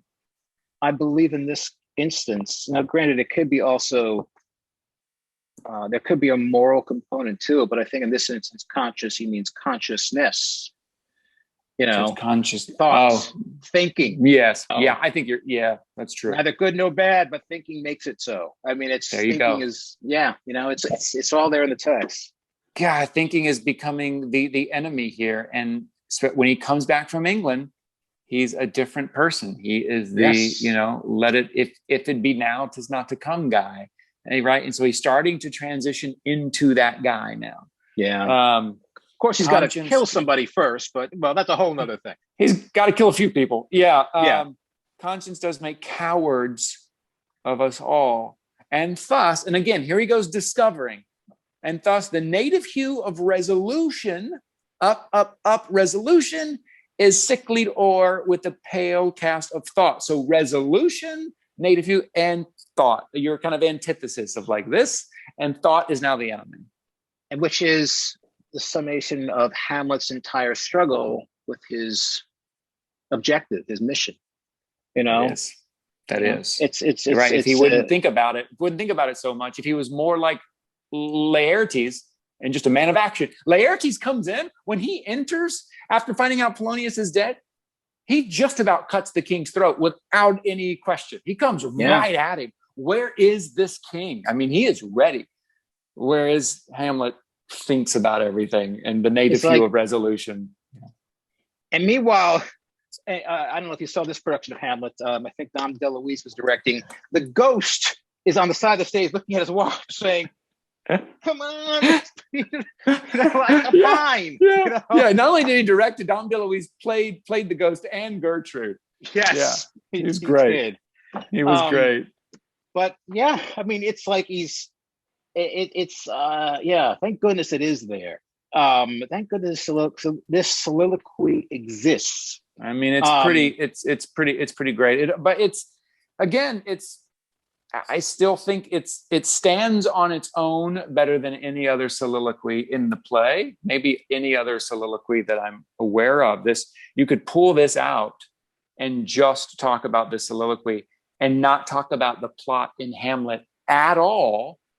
And I think it has the same effect. I think it's a very standalone, whereas the other ones, if you're doing Rogan Peasant Slave, if you're doing Now is the Witching Time of Night, How All Occasions Do Inform Against Me, you need some background on the plot of Hamlet. This one you don't. Right.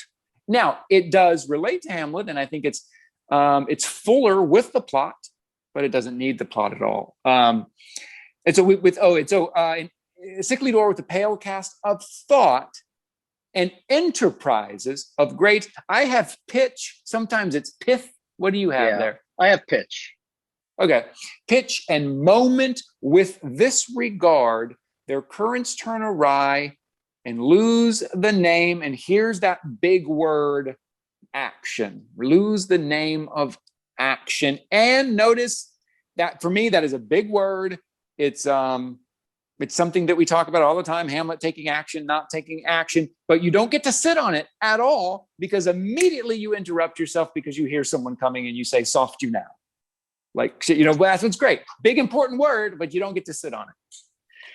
Again, so ironically enough, the soliloquy goes from something that is universal, that could be placed arguably in many other plays, but this has, again, arguably built into the soliloquy, the plot returns. Soft you now, the fair Ophelia, not appearing in any other play.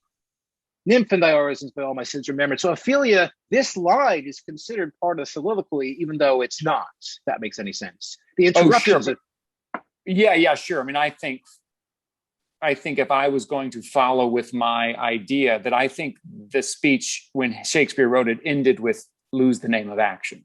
That's where the speech that sat on the shelf, that's where it ended. And for him to put it in this play, this is what he did. Yeah. And even here's, again, no personal pronouns. Even when he tells himself to be quiet, he doesn't use a personal pronoun. The Derek Jacobi, famously, who toured Hamlet multiple countries for years, famously delivered this speech to Ophelia. He felt like it worked better when he was telling someone what he has discovered and telling someone about life. Also, with the first time I directed this play, we did it that way because I just wanted to try it. And it seemed like a bit of an explanation for how he's been acting to her. It was interesting. I'm not sure that's the way it's intended or even should be done, but without the personal pronouns, it absolutely works saying it to someone, not this not being a soliloquy at all. And then he goes to leave at the end. He says, "Soft you now," speaking to her, the fair Ophelia. "Nymph, in thy orisons be all my sins remembered." He goes to leave, but she has a job to do and she has to stop him. Anyways, that's the famous kind of Derek Jacobi. And then I think Kenneth Branagh did it when Jacobi directed Kenneth Branagh. They did it that way too. Here's a question for you. Yeah. "Soft you now, the fair Ophelia." That's supposed to be addressed to Ophelia?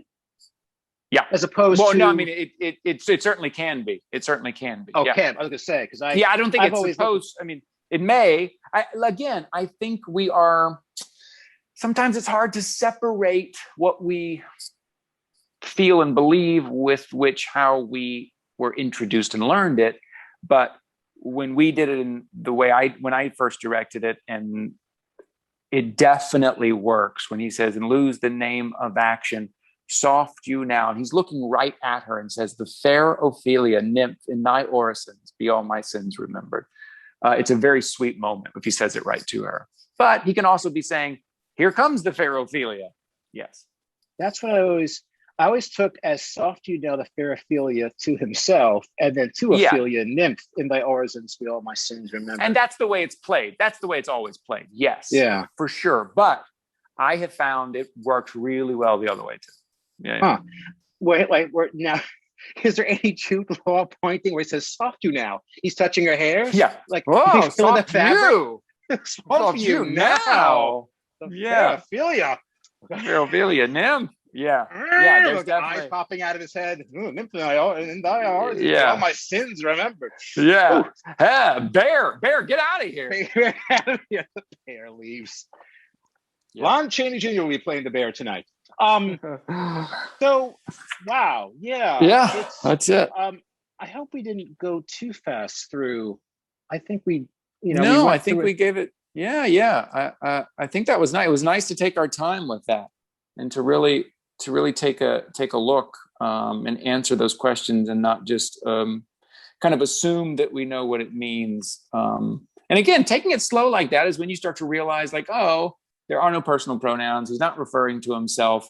What is he saying? Oh, all the things he lists, you can refer right back into the play. So it's very much part of the play as well. When you take it that slow and you really look at it. There's a couple of kind of very famous, even recent versions online. The most recent, I forget the actor's name, but he takes it so slowly, which I think it's clear. Oh, did you and I look at this?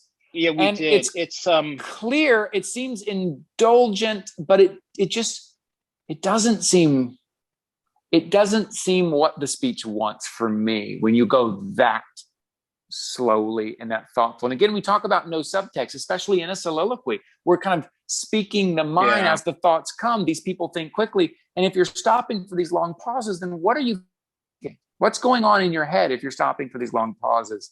It's one of the most important things to know if you're performing Shakespeare is that, and understanding there is no subtext. That's the beauty of it.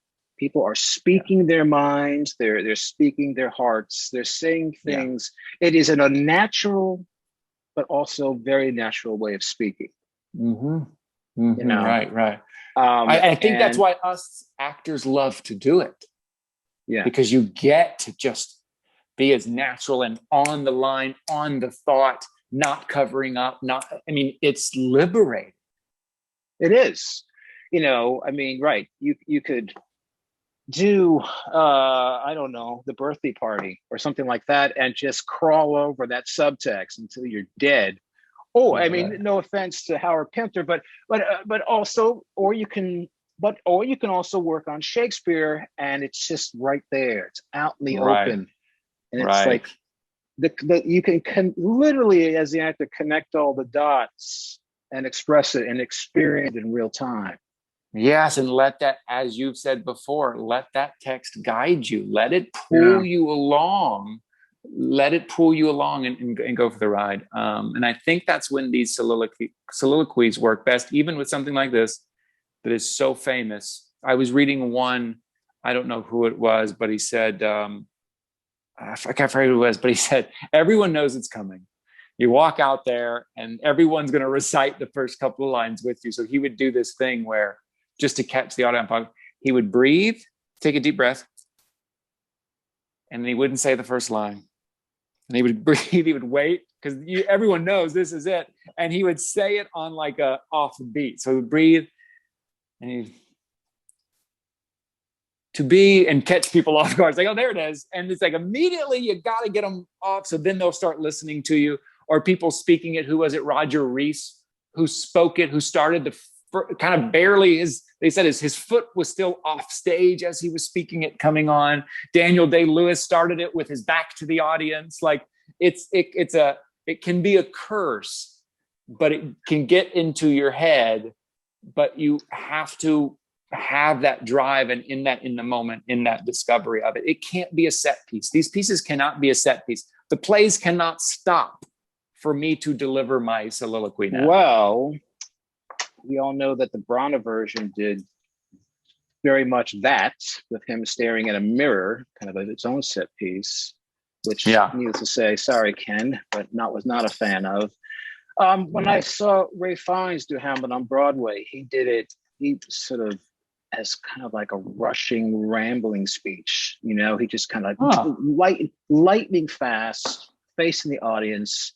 And I understand that you want to escape the iconography, whatever. You want to escape the kind of the history of it, but at the same time, you can't use it as an excuse to say, let's just get past this and move on to the good stuff in the play. Or to do some gimmick. Don't gimmick. Just, it's like this entire play. You and I say all the time, just do the play. Just do the play.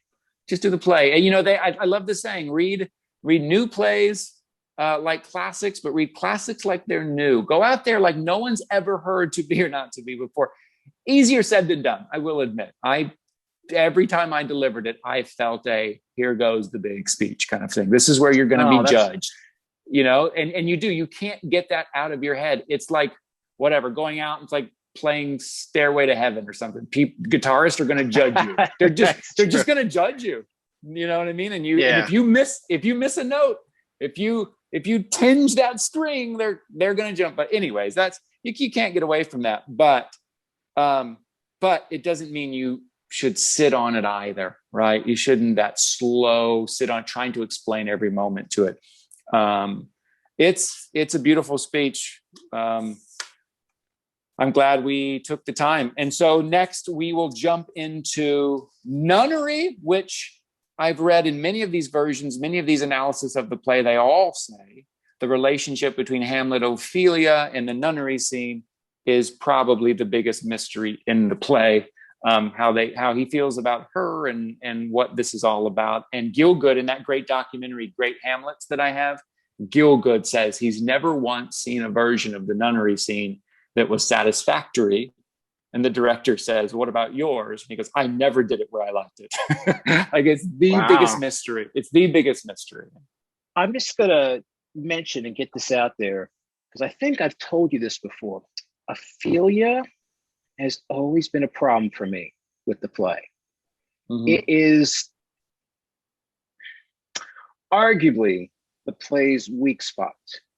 Her character And Underdeveloped for sure. yes, But underdeveloped. do you think that's just female? Well, no. I mean, there's other great female characters. Yeah, yeah, you're right. Underdeveloped.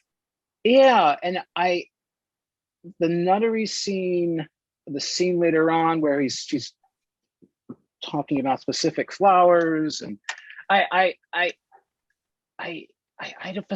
never been able to grasp.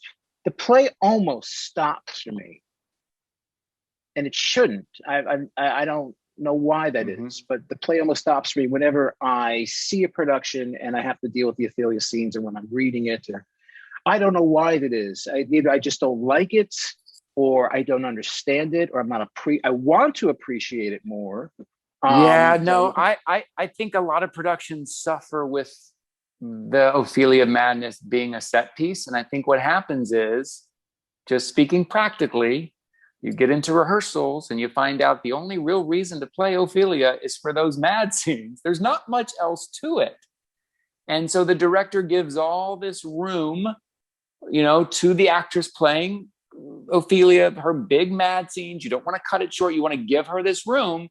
But then when you do that, it ends up stopping the whole play instead of it being a continuation, because you've got Laertes, the king, Hamlet's coming back, Gertrude, all this stuff happening. Ophelia being mad should just be part of the thread. Instead, I think what you're referring to is everything comes to a screeching halt so we can watch an actress do this thing that she's been working on. Since I love when Shakespearean people hate me, I'm going to suggest something that is apocryphal, but I'm going to go for anyway. Ophelia, if it were cut, all references to Ophelia, how different would the play be? What would the play lose? I love me a thought experiment. You know that. I love it. I'm open to it. The first thing I think of is nunnery scene being cut, expostulate being cut, the funeral scene where Laertes and Hamlet fight over each other.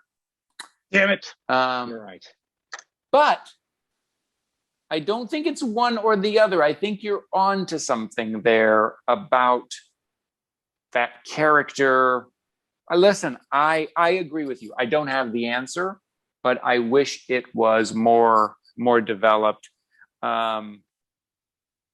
Yeah, I just think it needs to be part of the fabric and the thread of the play, rather than nothing in this play. Nothing should ever stop this play. Everything should be part of the fabric of this play. But you're right. We see all the time. Let's stop and watch this. And watch this girl play. She's play an mad. important cog in the wheel, but she's unfortunately. Hey, I didn't write this play.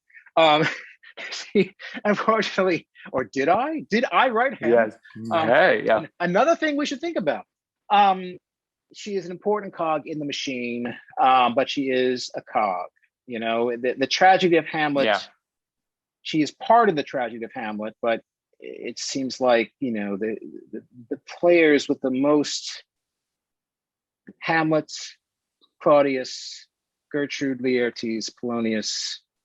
Yeah. Ophelia is kind of the side piece. Yeah. What I'm talking about. Yeah. Not exactly wrong expression, but you get it, people, whoever's watching. Yes. Thank you. All right. That was excellent, my friend. I'm glad we took the time on that. Yes. Looking forward to the next part. I read it over again today. I couldn't help it because Act 2 Act 3, Scene 1 is shorter, comparatively speaking. But anyway, looking forward to it. All right, my friend. Thanks, Paul. Until next time. Bye, buddy. Bye-bye.